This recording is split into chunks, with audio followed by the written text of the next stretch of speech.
I remember when the trailers for Across the Spider-Verse came out, and basically every Spider-Man in the Spider Society was jumping Miles, and Spider-Man 2099 just coming out of nowhere and chokeslamming Miles, which made the internet go crazy, questioning what Miles did to get all of this. I was hearing theories like how apparently Miles was framed for something, or how the Spider-Man 2099 attacking Miles wasn't Miguel O'Hara and instead his brother Gabriel O'Hara, or that a bunch of the Spider people were being controlled by an alternate universe Mysterio or something. A bunch of crazy theories. The real reason why all of this was happening was because of canon events and defying fate.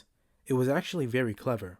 A canon event explained by Miguel is a fixed point in every Spider-Man's lives. Every Spider-Man loses someone close to them. Every Spider-Man learns some variation of, with great power comes great responsibility. It's essentially patterns in the multiverse. It's how the story is supposed to go. A fixed scenario, something that is bound to happen. Like how in Spider-Verse, it's fated for the police captain to die.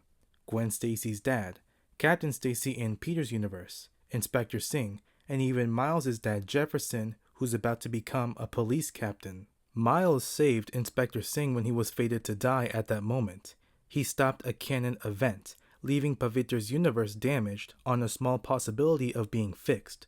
Miguel knows that you can never stop a canon event because it's the natural order of the universe. He knows from experience. He had a family on a separate universe where his alternate self died from trying to stop a robbery. He took his own place. That Miguel O'Hara was supposed to stay dead. It was a canon event that Miguel had stopped. The effect would be that universe being destroyed, along with the family he wanted, wiping out the billions of people on Earth, the billions of planets, the immeasurable amount of life in the universe. He caused it, and now he's back in his original universe having to live with what he's done. That's why he assembled the Spider Society, getting Spider-Man from all over the multiverse to stop anomalies from disrupting canon events.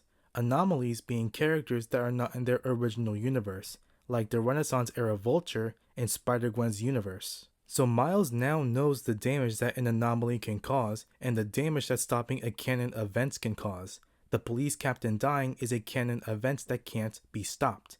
But this is Spider-Man, and this is Miles Morales, the son of Jefferson Morales, who's about to become the police captain. He can't allow his father to die. You can't ask a man who loves his father to allow him to die.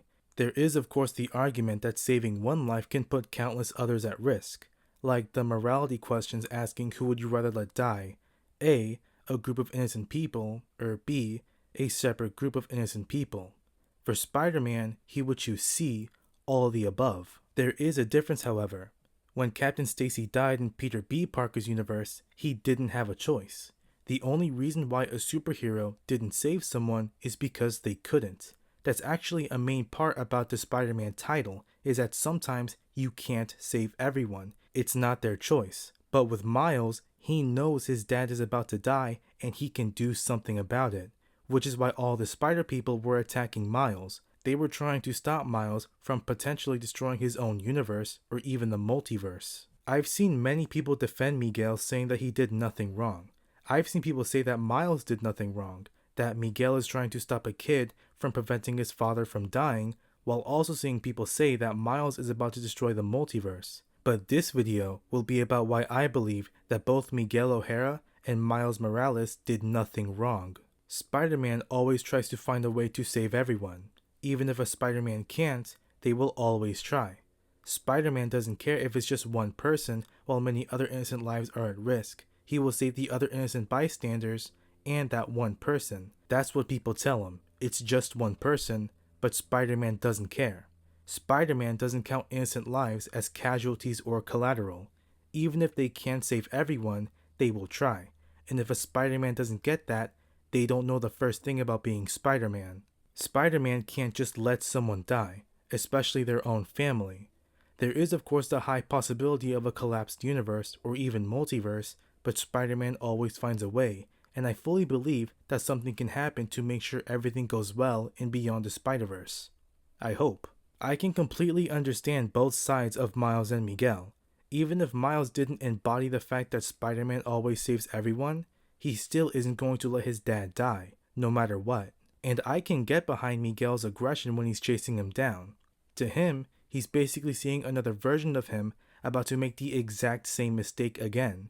Miguel has to live with destroying an entire universe, and he's watching someone trying to stop a canon event, which is what he did, risking the safety of everything.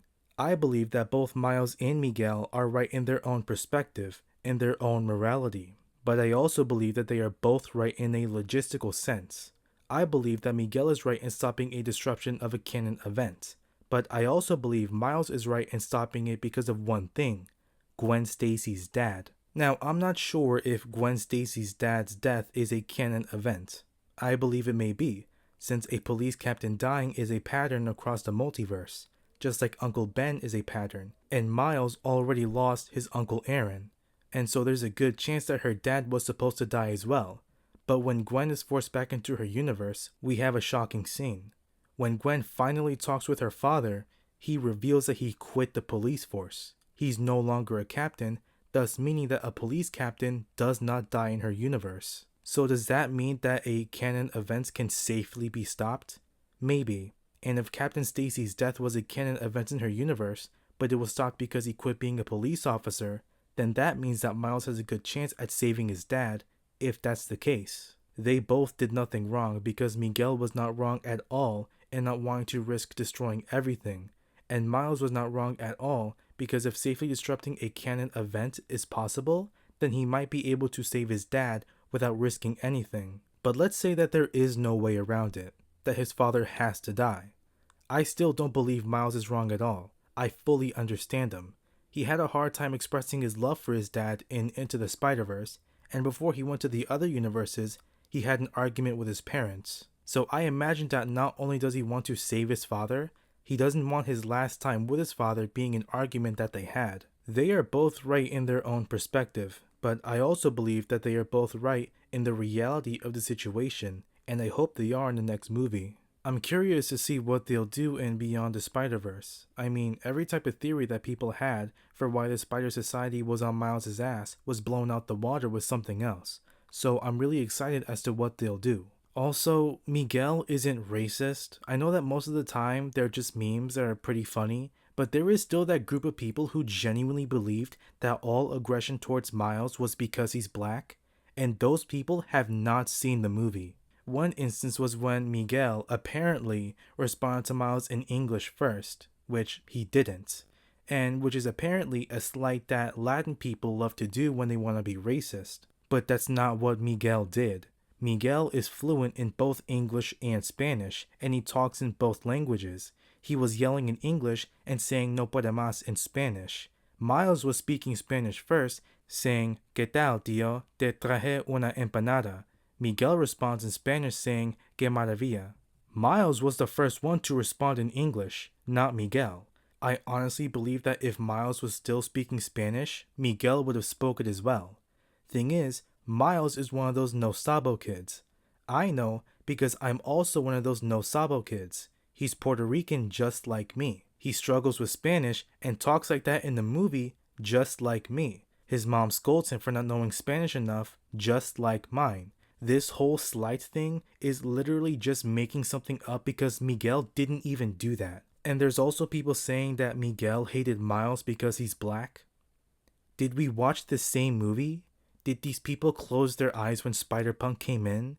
Or Jessica Drew? Did we forget about Jessica Drew? He specifically chose her as backup against the Vulture, and she was by his side damn near the whole movie. She was defending him like crazy. I was starting to question whose baby that really was. He also invited Hobie Brown to the Spider Society as well. You gotta be invited to get in. If he was racist, why did he invite them? There's also Miguel saying, "You don't belong here," which people want to use as evidence. You wanna know why Miguel said that? Because Miles' powers are from a type of anomaly. The spider that bit him wasn't from his universe. That's why it was glitching in the first movie. That spider was supposed to bite Earth 42 Miles.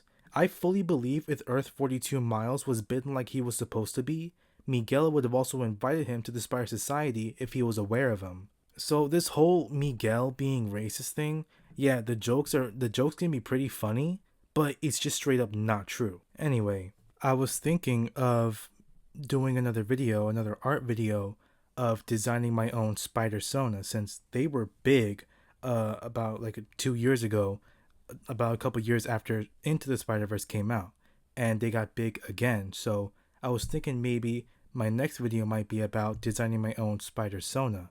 So let me know if you guys want to see that. Thanks for watching. Tell me what you think in the comments. Let me know what you want to see next. I got links on my social description. Be kind to yourselves and each other. Thanks for watching.